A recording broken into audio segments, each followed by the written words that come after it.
To the member for Mallee. Thank you, Deputy Speaker. I move the motion relating to the 3G telecommunications network in the terms in which it appears on the notice paper. The shutdown of 3G telecommunications network in 2024 has been nothing short of a disaster for regional communities, and the government's response has been woefully inadequate.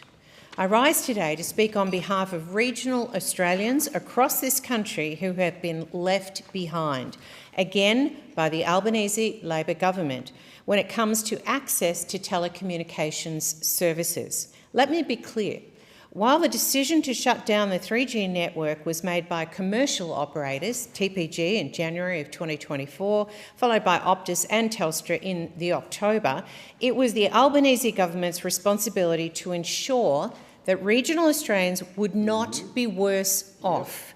The Senate inquiry into the shutdown made that abundantly clear.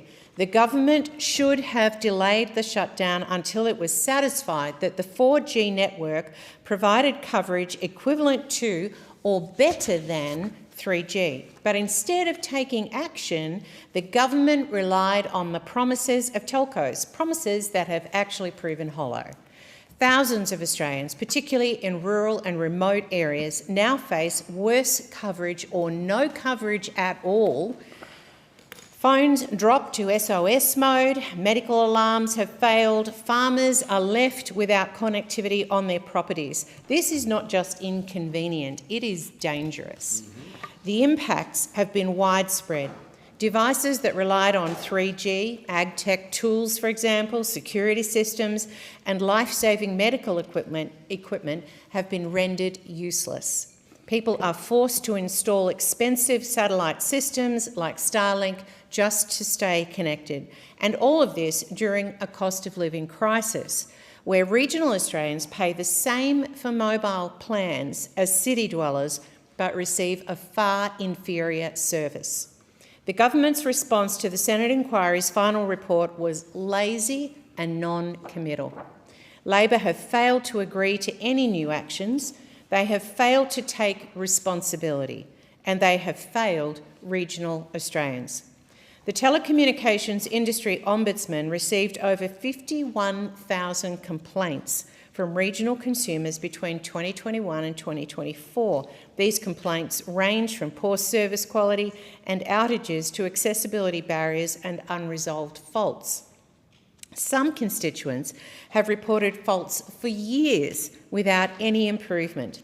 Others were misled into signing up for services that simply don't work where they live. Deputy Speaker, this is unacceptable.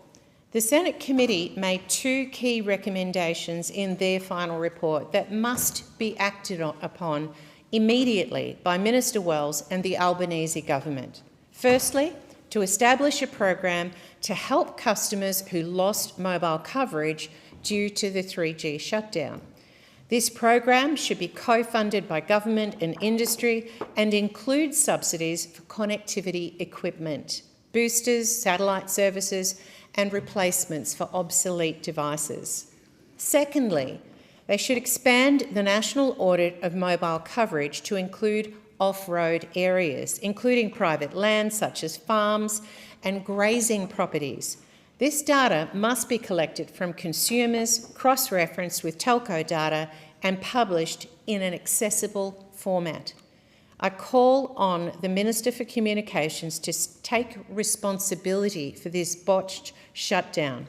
We need transparency. We need action. And we need a government that listens and acts for regional Australians. The Prime Minister likes to say, on repeat, no one held back, no one left behind. We all know the saying, but every regional Australian knows he doesn't mean it. Because when it comes to mobile connectivity, a bit like roads, we have been held back. We have been left behind. It is time for the Albanese government to stop ignoring the regions and start fixing the mess they helped to create. Regional Australians deserve better. They deserve reliable mobile coverage. They deserve to be heard. And I thank the member for Mallee. Is the motion seconded? I second the motion and reserve my right.